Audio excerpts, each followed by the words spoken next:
ನಾವು ಅವರಿಗೆ ನಮ್ಮ ಹತ್ರ ಕೇಳುವಾಗಲೂ ಒಳ್ಳೆಯ ನಿರ್ದೇಶಕ, ನೀವು ಸಿನಿಮಾ ಮಾಡಲಿಕ್ಕೆ ಹೊರಟಿದ್ದೀರಿ, ನೀವು ಮಾಡಬೇಡಿ ಅಂತ ನಾನು ಹೇಳಲಿಲ್ಲ. ಯಾಕೆ ಹೇಳಲಿಲ್ಲ ಅಂದರೆ ವ್ಯಕ್ತಿ ಸ್ವಾತಂತ್ರ್ಯ. ನಾನು ಹೇಳುವಂಥದ್ದು, ನಾವು ಹೇಳುವಂಥದ್ದು ಈಗ ಒಂದು ನಂಬಿಕೆಯ ಒಳಗೆ ಇದ್ದ ಹೊತ್ತು ಈಗ ಹಾದಿ ಬೀದಿಗಳಲ್ಲಿ ಹೋದಾಗ, ಈಗ ಉದಾಹರಣೆಗೆ ಈಗ ಪರದೇಶದಲ್ಲಿ ಅಲ್ಲ ಹೊರಗಿನವರಿಗೆ ಈಗ ಅವರು ಆಗ್ತಾರೆ ಬಿಡಿ, ಅನೇಕ ಊರಿನವರು ಇಲ್ಲದವರು ಎಲ್ಲಿ ಇಲ್ಲ, ಎಲ್ಲ ಕಡೆಗಳಲ್ಲಿಯೂ ಈ ರೀತಿಯಾಗಿ ನಾವು ಟ್ಯಾಬ್ಲೋದಲ್ಲಿ ಮತ್ತು ನಂಬಿಕೆಗಳು ಇದು ನಾನು ಸಿನಿಮಾದ ಸಮಯದಲ್ಲಿ ನಾನು ಅದನ್ನು ವಿರೋಧ ಮಾಡಲಿಲ್ಲ. ನೀವು ನೋಡಿದ್ದೀರಾ ಎಲ್ಲಿಯಾದರೂ? ಈಗ ಹೇಳುವಂಥದ್ದು ಯಾಕೆ ಅಂತ ಹೇಳಿದರೆ, ಈಗ ಇಲ್ಲಿ ಹಾಳಾಯ್ತು ಹೇಗೂ ಅಂದರೆ ಜನರಿಗೆ ಮುಟ್ಟಿ ಇದಾಯಿತು, ಅದು ಆದಿ ಬೀದಿಗಳಲ್ಲಾಯಿತು, ಒಂದು ನಂಬಿಕೆ ಇದೆ, ರಾಷ್ಟ್ರೀಯ ಇದೆ, ಇದು ಕಟ್ಟಿ ಪೂ ಹಿಡಿದು ಬರಬೇಕಾದನ್ನು ಅಲ್ಲಿ ಬರ್ತದೆ, ಇವನಿಗಿಂತ ಜಾಸ್ತಿ ಅವನಿಗೆ ದರ್ಶನ ಬರ್ತದೆ, ಎಲ್ಲ ಇದೆ. ಇಲ್ಲಿ ಇರುವಂಥದ್ದು ನಮ್ಮದು ನಂಬಿಕೆ ಅದಲ್ಲ, ಈಗ ಇಲ್ಲಿ ಹಾಳಾಗ್ತಾ ಇದೆ ಅಂತ ಹೇಳುವಂಥದ್ದು. ಹರಿಕೆಯ ಕೋಲ ಈಗ ಇಲ್ಲಿ ಹಾಳಾದದ್ದು ಒಂದು ಎಲ್ಲವನ್ನು ಒಂದು ನಿಯಮ ಅಂತ ಹಿರಿಯರು ಮಾಡಿದ್ದಾರೆ. ಒಂದು 16 ಸಂಕ್ರಮಣ, ಒಂದು ಕಟ್ಟುಕಟ್ಲೆ, ಒಂದು ಸಂಧಿಪಾರ್ಧಾನ, ಒಂದು ದೈವಕ್ಕೊಂದು ವ್ಯಾಪ್ತಿ, ದೈವಕ್ಕೊಂದು ಬರಿ, ಇದೆಲ್ಲ ಒಂದು ಗ್ರಾಮಕ್ಕೆ ಸಂಬಂಧಪಟ್ಟು ದೈವಾರಾಧನೆ ಅಂದರೆ ವಿಸ್ತರಿತವಾದಂಥ ಇಡೀ ದಕ್ಷಿಣ ಕನ್ನಡಕ್ಕೆ ಒಂದು ದೈವಾರಾಧನೆ ಅಲ್ಲ. ದೈವಾರಾಧನೆ ಚಿಕ್ಕ ವ್ಯಾಪ್ತಿ, ಒಂದು ಗ್ರಾಮ ಮತ್ತೆ ಒಂದು ಕುಟುಂಬ. ನಿಮಗೊಂದು ಕುಟುಂಬ ಇದೆ, ನಮಗೊಂದು ಗ್ರಾಮ ಇದೆ. ಈ ವ್ಯಾಪ್ತಿಯ ಒಳಗೆ ಇಲ್ಲಿ ಏನಂತ ಹೇಳಿದ್ರೆ ನೋಡಿ, ಅರಿಕೆಯ ಕೋಲ ಅಂತ ಒಂದು ವೇಳೆ ಈಗ 100 ವರ್ಷದಿಂದ ಇದ್ದರೆ ಮಾಡ್ಬೋದು. ಈಗ ನೋಡಿ, ನಾವು ಒಂದು ಬೇರೆ ಕಡೆ ಒಂದು ಕಡೆ ಋಷಭ್ ಶೆಟ್ಟಿ ಕೋಲ ಕೊಟ್ಟರು. ನಿಜವಾಗಿ ಇಲ್ಲಿ ಒಂದು ನಿಯಮ ಇದೆ, ಗ್ರಾಮ ದೈವಕ್ಕೆ ಹಾಲು ಕುಡಿಯದೆ ಅದರದ ಮೂಲೆ ಪರ್ಮಿಷನ್ ತಗೊಳ್ಳದೆ ಇನ್ನೊಂದು ದೈವಕ್ಕೆ ಮಾಡಲಿಕ್ಕಿಲ್ಲ. ಒಂದು ಅದಕ್ಕೊಂದು ನಿಯಮ ಇದೆ. ಆ ನಿಯಮ ಅಲ್ಲಿಯೂ ಉಲ್ಲಂಘನೆ ಆಗಿದೆ. ಯಾಕಂದರೆ ಅಲ್ಲಿ ಪುದ್ದೂರು ಮಿಚ್ಚಾದದ್ದು ಮೊನ್ನೆ, ಇದರ ಮೊನ್ನೆ ಇದಕ್ಕಿಂತ 2 ತಿಂಗಳ ಮುಂದೆ ಆಗಿದೆ. ನಾವು ಹೇಳುವಂಥದ್ದು ಈ ರೀತಿ ಆದರೆ ವ್ಯಾಪಾರದ ದೃಷ್ಟಿ ಏನು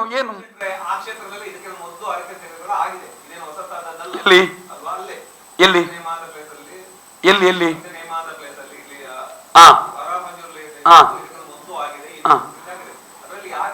ಅಲ್ಲ, ಈಗ ಅದು ಅಲ್ಲಿ ನಮ್ದು ಈಗ ನಾಳೆ ಆದ್ರೆ, ಮೊನ್ನೆ ಕೇಳಿದ್ರು ನನಗೆ ಇಲ್ಲಿ ಮುಂದೆ ಆದ್ರೆ ನಾವು ಬರುದಿಲ್ಲ. ಆದರೆ ಇದನ್ನೇ ಈಗ ರಿಷಬ್ ಶೆಟ್ಟಿಯ ಕೋಲದಿಂದಲೇ ಆರಂಭವಾಗಿ ಎಲ್ಲ ಮಾಡಿ ಮುಂದೆ ಆದ್ರೆ ಈ ರೀತಿ ಜಾರನ್ ದೈವದ ಅದು ನಿಯಮಗಳಂತೆ ಇಲ್ಲಿ ಇಲ್ಲ ಅಂತ ನೀವು ಒಂದು ನಿಮಿಷ ಸರ್ ಕೇಳಿ.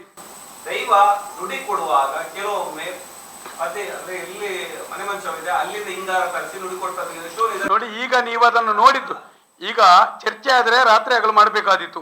ನೀವು ಈಗ ನೋಡಿದ ಕಥೆ ನೋಡಿ, ಇಲ್ಲಿ ದೈವ ಅಪ್ಪನ ಕೊಟ್ಟು ದೈವ ಅಪ್ಪನ ಸಹ ಕೊಡ್ಲಿಕ್ಕಿಲ್ಲ. ದೈವ ಒಂದು ಜಾಗದಲ್ಲಿ ನೀವು ದೈವಕ್ಕೆ ಏರಿಸಿ ಕೊಟ್ಟಾಗ ದೈವ ಹೇಳುವಂಥದ್ದು ಎನ್ನ ಗುತ್ತುಲ್ಲ ಕುಲ್ಲುದು ತೀರ್ಮಾನ ಮಂತಲೇ ಯಾನೈಕ 14 ಪತ್ಯವಾಸ ಅನ್ಬೆ ಅಂತ.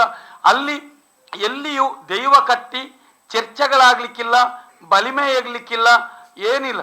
ನೀವು ಒಂದು ವೇಳೆ ಈಗ ನಾನೊಂದು ಏನಾದರೂ ಒಂದು ಅಂಗಡಿ ಓಪನ್ ಮಾಡ್ತೇನೆ ಅಲ್ಲ, ಏನಾದಿದೆ ಅಪ್ಪನ ಈ ಪೋಯಿನಟ್ಟೆ ಬತ್ತೆ ಜಯತ ಕೈನಾಲನ್ ಗೆನ್ಪಾಬೆ, ಈ ರೀತಿಯಾದಂಥ ಒಂದು ವರ ಕೊಡುವುದಲ್ಲದೆ ಈ ರೀತಿಯಾಗಿ ಹಾರಿಸುವಂತ. ಯಾಕೆಂದ್ರೆ ಅಲ್ಲಿ ದೈವ ಮಾತಾಡ್ತದೆ, ಇಲ್ಲಿ ಎಲ್ಲವೂ ಮಾತಾಡ್ಲಿಕ್ತದೆ ಅಲ್ಲ. ಅದು ಈಗ ಆರಂಭವಾದದ್ದು ಅಲ್ಲ. ನಾನು ಈಗ ನಮ್ಮ ಬಾಲ್ಯ ನಿಮ್ಮ ಬಾಲ್ಯ ಒಂದೇ. ಈಗ ಎಲ್ಲಿ ಆಗಿದೆ ಗೊತ್ತು ನಿಮಗೆ? ನಮ್ಮ ಬಾಲ್ಯ ನಿಮ್ಮ ಬಾಲ್ಯ ಒಂದೇ. ನನಗೆ 55 ವರ್ಷ ಆಯ್ತು, ನಿಮ್ಗೆ ಎಷ್ಟು ವರ್ಷ ಆಯ್ತು? ವಿಷಯ ಹೇಳಿದ್ದು ಈ ಬಾಲ್ಯದ ಈ ಸಮಯದಲ್ಲಿ ನೀವು ಈಗ ಇಲ್ಲಿಗಿಂತಲೂ ಇನ್ನೊಂದು ಚರ್ಚೆ ಬೇಕಾದ್ರೆ ಇಡೋಣ. ನಾನು ಚರ್ಚೆ ಇಡ್ತೇನೆ ಸಾರ್ವಜನಿಕವಾಗಿ. ನೀವು ನಿಮ್ಮ ಹಿರಿಯರಲ್ಲಿ ಕೇಳ್ಕೊಂಡು ಬನ್ನಿ. ಹಿಂಗಾರ ಹಾರಿಸುವುದು ಕಟ್ಟಿ ನೇಮದಲ್ಲಿ ತೀರ್ಮಾನ ಕೊಡುವಂಥದ್ದೇ. ದೈವ ಮಾತಾಡ್ತದೆ ಪ್ರತಿಯೊಂದನ್ನು.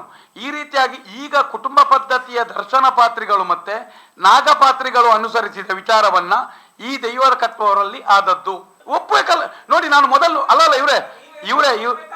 ಇವರೇ ಒಪ್ಪಬೇಡಿ ಅಲ್ಲ. ನಿಮ್ಗೆ ಮಾತು ಗೊತ್ತಾಯ್ತಾ? ನಾನು ಮೊದಲು ಹೇಳಿದ್ದು ಮಾತು ಗೊತ್ತಾಯ್ತಾ? ಬಲವಂತದ ಹೇರಿಕೆಗಳಿಲ್ಲ. ಮಾತು ಆರಂಭವಾಗುವಾಗ ಮೊದಲು ಹೇಳಿದ್ದು ಅಲ್ಲ. ನಾನು ಮಾತನಾಡುವ ನೋಡಿ, ನಾವು ದಾಖಲೆ ಇಲ್ಲಿ ಎಲ್ಲವೂ ಲಿಖಿತವಾದ ರೂಪದ ಯಾವುದು ದೈವಾರಾಧನೆಯಲ್ಲಿ ಸಿಕ್ಕುವುದಿಲ್ಲ. ದೈವಾರಾಧನೆ ಅಂತೇಳಿ ಹೇಳಿದ್ರೆ ತಮ್ಮನ್ನ ಶೆಟ್ಟಿಯಾಗಿ ಹೇಳಿದಾಗೆ ಕರ್ಕೊಂಡು ಹೋಗೋದು, ಮತ್ತೊಮ್ಮೆ ದರ್ಶನ ಪಾತ್ರಿ ಅವರ ಪುರೋಹಿತರು ಹೇಳಿದಾಗೆ ಹೋಗುವಂಥದ್ದು ದೈವಾರಾಧನೆ ಅಲ್ಲ. ದೈವಾರಾಧನೆಯಲ್ಲಿ ನನ್ನ ಹಿರಿಯರು ತೋರಿಸಿದನ್ನು ಮುಂದುವರಿಸಿಕೊಂಡು ಹೋಗುವಂಥದ್ದು ದೈವಾರಾಧನೆ. ಎಲ್ಲ ದೈವಗಳು ಎಲ್ಲ ದೈವಗಳು ಮಾತನಾಡ್ತದೆ. ನೀವು ನೋಡಿದ ದೈವದ ಕಲದಲ್ಲಿ ಆ ಈಗ ಅಲ್ಲಿ ಹೋಗಿ ನೀವು ಮಾತಾಡಿ ಅವರ ಹತ್ರ ಕೇಳಿ ಈ ಕ್ರಮ ಬಂದದ್ದು ಹೇಗೆ ಯಾವಾಗ ಅಂತ. ಹಿಂಗಾರದ್ದು ಬಿಸಾಡಿ ಸನ್ನೆ ಮಾಡುವುದು ಎಲ್ಲಿಯೂ ಈಗ ಆದದ್ದು. ದೈವದ ಕಲ ಅಲ್ಲೇ ಮಾತನಾಡಿ ಅಲ್ಲೇ ತೀರ್ಮಾನ ತೆಗೆತದೆ. ಗೊಂದಲಗಳಿದ್ದರೆ ಅದಕ್ಕೋಸ್ಕರವೇ ಗುತ್ತುಗಳು, ಬೇರೆ ಬೇರೆ ನಿಯಮಗಳಿರುವಂಥದ್ದು. ಕೂತು ತೀರ್ಮಾನ ಮಾಡಿಕೊಳ್ಳಿ ಅಂತ ಹೇಳುವಂಥದ್ದು ಇರುವಂಥದ್ದು. ಮತ್ತೆ ನೀವು ಅದನ್ನು ದಾಖಲೆ ಕೊಡಿ ಅಂತ ಹೇಳಿದ್ರೆ ದೈವಾರಾಧನೆ ಎಂಬುದೊಂದು ಮೌಖಿಕ ಪರಂಪರೆ. ಗುರುಗಳೇ ನೋಡಿ, ನೀವು ನಾನೊಂದು ಇಲ್ಲಿ ಈ ದೈವಾರಾಧನೆಯಲ್ಲಿ ಇಲ್ಲಿ ಏನು ಗೊತ್ತುಂಟ, ನಾವು ಮಾನವರಾಗಿ ಒಂದು ಚರ್ಚೆಗಳನ್ನು ಮಾಡಬಹುದು, ಸರಿ ತಪ್ಪುಗಳನ್ನು ತೀರ್ಮಾನ ಮಾಡಲಿಕ್ಕೆ. ಯಾಕಂತ ಹೇಳಿದ್ರೆ ಈಗ ಉದಾಹರಣೆಗೆ ಈಗ ಒಂದು ನನಗೆ ಶನಿ ಹಿಡಿಯಿತು, ನಿಮ್ಮ ಹತ್ರ ಜ್ಯೋತಿಷಕ್ಕೆ ಬಂದರೆ ನೀವು ಹೇಳ್ತೀರಿ ನಿನ್ನ ಕಂಟಕ ಹೋಗ್ತದೆ, 6 ತಿಂಗಳ ಮುಂಚೆ ನೀನು ಇದಕ್ಕೆ, ಉದಾಹರಣೆಗೆ ಹೇಳಿದ್ದು ಅಲ್ಲ, ನೀವಲ್ಲ ಒಬ್ಬ ಜ್ಯೋತಿಷರು ಹೇಳ್ತೀರಿ 6 ತಿಂಗಳ ಮುಂಚೆ ಇದಕ್ಕೆ ಪರಿಹಾರ ಆಗ್ಬೇಕಂತ. ನಮ್ಮ ದೈವ ಆ ಥರ ಅಲ್ಲ. ತೀರ್ಮಾನ ತೆಗೊಳ್ಳೋದು ಏನಂತ ಹೇಳಿದ್ರೆ, ಈಗ ನಾನು ನನ್ನ ಕಲ್ಲುಟ್ಟಿಗ ನನ್ನದಕ್ಕೆ ಒಂದು ನಾನು ಇಂಕೊಂಚು ಅಗಿಲ್ಗೊರಪೆ ಅಂತೇಳಿ ಒಂದು ರುಯ್ಯನ್ನು ಎಲ್ಲಿಯಾದರೂ ಈಡಿಟ್ರು ಆಗ್ತದೆ. ಈಗಿರುವಾಗ ನಾವು ಸ್ಪಷ್ಟವಾಗಿ ಇದರಲ್ಲಿ ಹೇಳುವಂಥದ್ದು ಇದಮ್ಮಿತ್ತಮ್ ಎಂಬ ನಿಯಮಕ್ಕಿಂತಲೂ ಸ್ಪಷ್ಟವಾಗಿ ಇದನ್ನ ನೀವು ಅದನ್ನು ಮಾಡಿಕೊಂಡಿದ್ರೆ ನೀವು ಪಾಲಿಸ್ಕೊಂಡು ಹೋಗಿ. ನಾವು ಹೇಳುವಂಥದ್ದು ಇದಕ್ಕೂ ಬಲವಂತದ ಹೇರಿಕೆ, ಇದು ಮಾಡಬೇಕು. ಈಗ ಮೊನ್ನೆ ಆ ಕ್ಷೇತ್ರದಿಂದ ಹೇಳಿದ್ರು, ಈಗ ಮುಂದೆ ನೋಡಿ ಅದು ನಮ್ದಲ್ಲ, ನಾವು ಅಂಥ ಸಂಘಟನೆಗಳಲ್ಲ, ವಿಚಾರಗಳನ್ನು ಕೊಟ್ಟಿದ್ದೇವೆ, ಹರಿಕೆಗಳು ಅದು ಮಾಡ್ಬೋದು, ನಿಮ್ಮ ಕತೆ. ಅಲ್ಲಿ ನನ್ನ ವ್ಯಾಪ್ತಿ ಅಲ್ಲಲ್ಲ, ಅದು ನನ್ನ ವ್ಯಾಪ್ತಿ, ನನ್ನ ಗ್ರಾಮ ಇದೆ. ನಾವು ಅನೇಕ ಜನರಿಗೆ ಈಗ ನಾವು ಹೇಳಿದನ್ನು ಒಪ್ಪುವುದಲ್ಲ, ಒಂದಷ್ಟು ಚರ್ಚೆ ಆಗಲಿ, ಸತ್ಯಾಂಶ ಹೊರಗೆ ಬರಲಿ, ಮಾಹಿತಿ ಬರಲಿ. ನಾನು ಹೇಳುವಂಥದ್ದು, ನೀವು ಇದು ಯಾವಾಗ ನಿಮ್ಮ ಕ್ಷೇತ್ರಗಳಲ್ಲಿ ನೀವು ಕ್ಲೋಸ್ ಅಪ್ ಕ್ಯಾಮರಾಗಳನ್ನಿಟ್ಟು ಸಾರ್ವಜನಿಕವಾಗಿ ಬಿಡುವ ಕೆಲಸ ಮಾಡಬೇಡಿ. ಸಾರ್ವಜನಿಕವಾಗಿ ಬಂದಾಗ ಆ ರೀತಿಯ ಉತ್ತರವನ್ನು ಕೊಡಬೇಕಾಗ್ತದೆ. ಇದು ಈಗ ಮಾಧ್ಯಮದಲ್ಲಿ ಒಂದು ವೇಳೆ ಇದು ಎಲ್ಲಿಯೂ ಗೊತ್ತಾಗದ ಹಾಗೆ ಅಲ್ಲಲ್ಲಿ ನಡೆದಿದ್ರೆ ಅಲ್ಲೇ ಸರಿ ಮಾಡಿ ಹೋಗುವಂಥದ್ದು. ಈಗ ಸಾಮಾಜಿಕ ಜಾಲದಿಂದ ಬಂದದಕ್ಕೆ ಸಾಮಾಜಿಕ ಜಾಲತಾಣದಲ್ಲಿ ಉತ್ತರ ಕೊಡುವಂಥದ್ದು ಒಂದು. ಇನ್ನೊಂದು, ನಿಮಗೆ ಇದು ನನ್ನದು ಪ್ರಚಾರ ದೃಷ್ಟಿ ಆದರೆ ನಿಮ್ಮದು ಯಾವ ದೃಷ್ಟಿ ಅಂತ ಕೇಳ್ತೇನೆ ನಾನು. ನಿಮ್ಮದು ಯಾವುದು? ದೈವದ ಪ್ರಚಾರ ಮಾಡುವಂಥದ್ದು ಯಾವುದು, ಏನು ದೃಷ್ಟಿ, ನಿಮ್ಮ ಉದ್ದೇಶ ಏನು? ಒಂದು ಗ್ರಾಮಕ್ಕ ಮನೆಗೆ ಸಂಬಂಧಪಟ್ಟ ದೈವವನ್ನ ಜಗತ್ತಿಗೆ ತಿಳಿಸುವ ಉದ್ದೇಶ ಏನಿದೆ ನಿಮ್ದು? ಅಲ್ಲ, ನಾನು ಮಾತಾಡಲು ತಪ್ಪೇನಿದೆ? ಅದನ್ನು ನಾನು ವಿರೋಧ ಮಾಡೋದ್ರಲ್ಲಿ ತಪ್ಪೇನಿದೆ? ಸರಿ, ನೀವು ಅಲ್ವಾ ನಂಬಿಕೆಗಳು. ಅದಕ್ಕೆ ಹೇಳುವುದು, ನಿಮ್ಗೆ ಅನಂತಾಡಿ ಉಳ್ಳಾಲ್ತಿಯಲ್ಲಿ ಕೆಲವು ಜಾಗಗಳಲ್ಲಿ ದೈವದ ಫೋಟೋ ತೆಗಿಬಾರ್ದು, ವಿಡಿಯೋ ಮಾಡಬಾರ್ದಂತ ನಿಯಮ ಇಂದಿಗಿದೆ. ಕಾಂಬ್ರಬೈಲು ಉಳ್ಳಾಲ್ತಿಯಲ್ಲಿತ್ತು, ಕನಪ್ಪಾಡಿಯಲ್ಲಿತ್ತು, ಪೊಲಲಿಯಲ್ಲಿತ್ತು, ಅನಂತಾಡಿ ಉಳ್ಳಾಲ್ತಿಯಲ್ಲಿ ಅಪ್ಪನೇ ಆದದ್ದಿದೆ ಇವತ್ತಿಗೂ. ಅನಂತಾಡಿ ಉಳ್ಳಾಲ್ತಿಯಲ್ಲಿ ಆ ಸಮಯದಲ್ಲಿ ಇದೇ ಇಲ್ಲಿ MP ಪೈ ಅವರ ಅಧಿಕಾರದಲ್ಲಿರುವ ಜಾಗದಲ್ಲಿ ಹೊಸ ಆವಾಗಿನ ಹುಡುಗರು KMC ಹುಡುಗರು ಬಂದು ತೆಗೆದಾಗ ವರ್ಷೋಳರ ಎನ್ನ ಪೊರಲು ಬತ್ತದೋಡು ಎಂಚಿನ ಮಿಂಚಿದಕ್ಕನೆ ಪಂಟೇಳಿ ನನಮಿನಿ ಎನ್ನಮಿನಿ ಇನಿಕ್ಕಲ ಅಂದ್ರೆ ಆ ರೀತಿ ಅಪ್ಪನ ಕೊಟ್ಟದ್ದು ಇದೆ, ಬಂದ್ ಮಾಡಿದ್ದು ಇದೆ. ಅನೇಕ ಕಡೆಯಲ್ಲಿ ಫೋಟೋ ತೆಗಿಬೇಕೆ ಇಡ್ಲಿಕ್ಕೆ. ಅದು ಯಾಕಂತ ಹೇಳಿದ್ರೆ ದೈವವನ್ನ ಮಾಯ ಅಂತ ಕರಿತೇವೆ. ಮಾಯ ಅಂತ ಹೇಳಿದ್ರೆ ಇಂದ್ರಜಾಲದಲ್ಲಿ ಬಂದ ಮಾಯ ಅಲ್ಲ. ಅನೇಕ ಕಡೆಗಳಲ್ಲಿ ನಿಮ್ಗೆ ಈಗ ನಾವು ಎಲುವೇರು ಪುರುಷರು ಬರ್ತೀರಿ, ಎಲುವೇರು ಜೋಗಿಲು ಬರ್ತೀರಿ, ಆಗಲಿ ಮಾಯ ಆಯಿತು ಅಂತ ಕೇಳ್ತಿರಲ್ಲ. ತುಳುನಾಡ ದೈವ ಉದಾಹರಣೆಗೆ ಈಗ ಈ ಜಾರಂದಯನನ್ನೇ ತಗೊಳ್ಳುವ, ವರ್ಷಕ್ಕೊಮ್ಮೆ ಆಗಿ ಅದು ಮಾಯ ಅಂದ್ರೆ ಅದು ಆ ಕಾರ್ಯ ಮುಗಿತದೆ. ಮತ್ತೆ ನೀವು ಅದನ್ನು ನೋಡ್ಬೇಕಿದ್ರೆ 11 ತಿಂಗಳ ನಂತರ. ಅದಕ್ಕಾಗಿ ಬಾಡಿಗೆ ಚೀಟಿಯಲ್ಲಿ ದೈವ ಕೊಡುವಂಥದ್ದು ನಿಮ್ಗೆ ಅಪ್ಪನೇ ಈ ಕಾಲರದು ಮೇಲ್ಕಾಲ ಅಂತ ಕೊಡುವಂಥದ್ದು. ಮಾಯ ಅಂತ ಹೇಳುವಂಥದ್ದು ಅದು ಮಾಯ ಅಂತ ಹೇಳಿದ್ರೆ, ಈಗ ನೋಡಿ ಈಗಿನ ಕಾಲದಲ್ಲಿ ಒಬ್ಬ ಮಾತಾಡ್ಲಿಕ್ಕೆ ಅನೇಕ ಕಡೆ ಕಥೆಗಳಲ್ಲಿ ಬರ್ತದೆ. ಒಂದು ಹೆಂಗಸಿತ್ತು, ಮನೆಗೆ ಬಂದು ನೀರು ಕೇಳ್ತಾ ಒಂದು ಅವನಿಗೆ ಓಡಿ ಪೋಯಿರು ಗೊತ್ತು ಮಾಯ. ಆಕ್ಚುಲಿ ಅವ್ರು ಏನು ಗೊತ್ತು, ಅವ್ರು ಹಾಗೆ ಇಲ್ಲಿ ಏನಾದ್ರು ಮಾತಾಡ್ತಾ ಈ ಹೆಂಗಸು ಒಳಗೆ ಬರುವಾಗ ಅವ್ರ ಮೇಲೆ ಬೇರೆ ಕಡೆ ಹೋಗ್ತಾರೆ. ಇದು ಮಾಯ ದೈವದ್ದು. ಇಂದ್ರಜಾಲವಾಗಿ ಇದ್ದಾಗೆ ಮಾಡಿ ಮಾಯ ಆಗೋದು ಇದು ಅಲ್ಲ. ಒಂದು ವರ್ಷಕ್ಕೊಮ್ಮೆ ಮಾತ್ರ ನೋಡಿ ಆ ಮಾಯದಲ್ಲಿ ಅಲ್ಲೇ ಹೋಗಿ ಅಲ್ಲೇ ಇರುವಾಗುವಂಥದ್ದು. ಅದಕ್ಕೆ ಮಾಯ ಅಂತ ಹೇಳೋದು.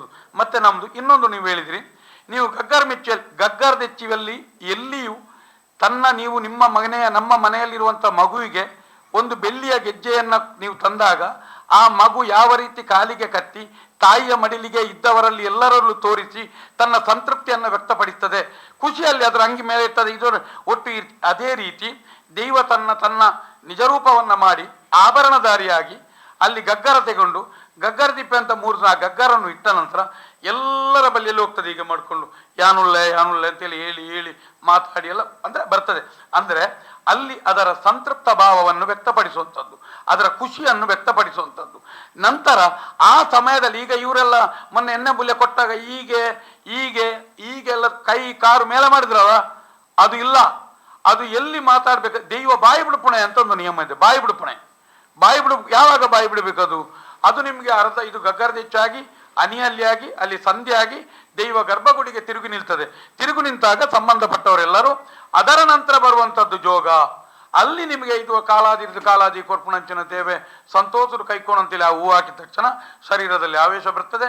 ಅಲ್ಲಿಂದ ಆರಂಭವಾಗ್ತದೆ. ಅಲ್ಲಿಂದ ಮತ್ತೆ ಬಲಿ ಬರ್ತದೆ. ಬಲಿ ಬಂದ ನಂತರ ಪೀಠಕ್ಕಾಗ್ತದೆ. ಪೀಠದಲ್ಲಿ ಬಾಯಿ ಬಿಡ್ತದೆ. ಬಾಯಿ ಬಿಡಬೇಕಿದ್ರು ನಿಮಗೆ ನೇರ ಬಂದವನಿಗೆ ಬಿಂಗಾರ ಕೊಡುವ ನಿಯಮ ಇಲ್ಲ. ಸತ್ತು ಗುತ್ತುಗಳನ್ನು ಕರಿಬೇಕು. ಯಾರು ಇದು ಬುಕ್ಕದಾಯಗ ಬುಕ್ಕ ತುಂಬುದಾಯಗ ತುಂಬು ಏರಿಗೆ ಬೂಲ್ಯ ನರಪಡು. ಯಾರ್ಯಾರು ಪರವೂರಿಂದ ಬಂದಿದ್ದಾರೆ ಅವರನ್ನು ತಿಳ್ಕೊಳ್ತದೆ. ಅದರ ಗಡಿ ಹೇಳ್ತದೆ. ಅದು ಹೇಳಿದ ನಂತರ ನಿಮಗೆ ಬಾರ್ನೆ ಆಗ್ತದೆ. ಬಾರ್ನೆ ಆದ ನಂತರ ಸಂತೋಷಲ್ಲಿ ಬಾರ್ನೆ ಸ್ವೀಕರಿಸಿದ ನಂತರ ಪಂಚಜಿಟಿಗೆ ಕೋಲ್ಜಿಟಿಗೆ ಮಪ್ಪು ಮಾಡುವಂಥ ಕೆಲವೊಂದು ನಿಯಮಗಳಿದೆ, ಬೇರೆ ಬೇರೆ ಇದೆ. ಅದರ ನಂತರ ದಾನ ಹೆಚ್ಚು ಕಮ್ಮಿ ಅಂಜಾನ ಮದಿಪು ಅಂತ ಕೇಳ್ತದೆ. ಅವಾಗ ನೀವು ಹೇಳಲಿಕ್ಕೆ ಆವಾಗ ಮಾತಾಡ್ತದೆ. ಗಗ್ಗರ ಮೆಚ್ಚಿಯಲ್ಲಿ ಮಾತಾಡ್ಲಿಕ್ಕಿಲ್ಲ, ಇಂಗಾರ ನೋಡ್ಲಿಕ್ಕಿಲ್ಲ. ಇಂಗಾರದ ಕ್ರಮ ಇವರೇ ನಾನು ಅನುಭವದ ವಿಚಾರ ಹೇಳಿದಲ್ಲ.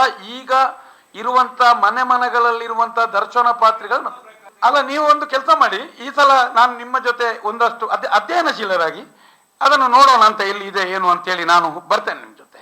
ಯಾಕಂತ ಹೇಳಿದ್ರೆ ನೀವು ಹಿಂಗಾರ ಹಾಕುವ ಕ್ರಮ ಸರಿ ಇದೆ ಅಂತ ಹೇಳ್ತಾರೆ, ನೀವಲ್ಲ. ಎಲ್ಲಿಯಾದ್ರೂ ದೈವಕ್ಕೆ ಕೇಪುಲೇ ಬೇಕು ಅಂತ ಇದೆ. ಒಂದೇ ಒಂದು ಕಡೆ ದೈವ ಸರಿ ಇಲ್ವಾ ಇಲ್ಲ ಅಂತ ಹೇಳ್ತಿದ್ದೀರಲ್ಲ ನೀವು, ಎಲ್ಲಿಯೂ ಸರಿ ಇಲ್ವಾ ಇಲ್ಲ ಅಂತ. ಆದ್ರೆ ನಾವು ಇನ್ನೊಂದು ಕಡೆ ಹೋಗಿ ಅದನ್ನು ನೋಡಿ ಪರಿಚಯ ಇದ್ರೆ ಅನೇಕ ಕಡೆಗಳಲ್ಲಿ ಈ ಕೆಲಸವನ್ನು ಮಾಡಿದ್ದೇವೆ. ಇವತ್ತಿಗೂ ನಿಮಗೆ ಅನೇಕ ಕಡೆಗಳಲ್ಲಿ ಕೇಪುಲ್ ಬೇಕು. ನಾವು ಮಾಡಿದ ಕಾರ್ಯಕ್ರಮಗಳೆಲ್ಲವೂ ಇದರಲ್ಲಿದೆ. ಅದರಲ್ಲಿ ಎಲ್ಲದರಲ್ಲೂ ಕೇಪುಲ್ ಇದೆ. ಕೇಪುಲ್ ಇಲ್ಲದೆ, ಕೇಪುಲ್ ಹಿಡಿಯದೆ, ಕೇಪುಲ್ ಒಂದು ಚಿಕ್ಕ ಮಗುವಿಗೂ ಕೇಪುಲಿನ ಬೇರು, ಕೇಪುಲಿನ ಎಣ್ಣೆ, ಕೇಪುಲಿನ ಎಲೆ, ಕೇಪುಲಿನ ಕೊಡಿ ಕೊಡುವಂಥದ್ದು. ದೈವಕ್ಕೂ ಅದು ಇಲ್ಲಿ ಕಟ್ಟಬೇಕು, ಇಲ್ಲಿ ಕಟ್ಟಬೇಕು, ಇಲ್ಲಿ ಕಟ್ಟಬೇಕು, ಮತ್ತೆ ಬಿಸಾಡಬೇಕು, ಮತ್ತೆ ಅಗೆಲುಗೂ ಹಾಕಬೇಕು. ಯಾಕಂತ ಹೇಳಿದ್ರೆ ಸ್ಮೆಲ್ ವಾಸನೆಗಳಿಲ್ಲದ ಆರೋಗ್ಯ ಬರೋದು. ಅದು ಗಂಜಿಯ ಜೊತೆ ಬೆರಕೆ ಹಾಕಿ ತಿಂದ್ರೆ ಆರೋಗ್ಯಕ್ಕೆ ಒಳ್ಳೆಯದು. ಈ ರೀತಿಯಾಗಿ ಎಲ್ಲಿ ನೀವು ಪಿಂಗಾರದ ಬಗ್ಗೆ ಮಾತಾಡಿದಿರಿ, ಕೇಪುಲಿ ಎಲ್ಲಿದೆ ಅಂತ ಒಂದು ನೋಡಿ. ನಾವು ನೀವು ಒಟ್ಟಿಗೆ ಒಂದು, ತಮ್ಮ ಹೆಸರು ಗೊತ್ತಿಲ್ಲ, ಒಂದು ಈ ಸಲ ನಾವು ನೀವು ಚರ್ಚೆ ಮಾಡಿ, ನಾನು ಏನೇ ಆದ್ರೂ ತೊಂದರೆ ಇಲ್ಲ, ಒಂದು ಸಮಾಜಕ್ಕೆ ಒಂದು ಮಾಹಿತಿ ಕೊಡುವ ಅಂತ ಹೇಳುವಂಥದ್ದು ಅಷ್ಟೇ.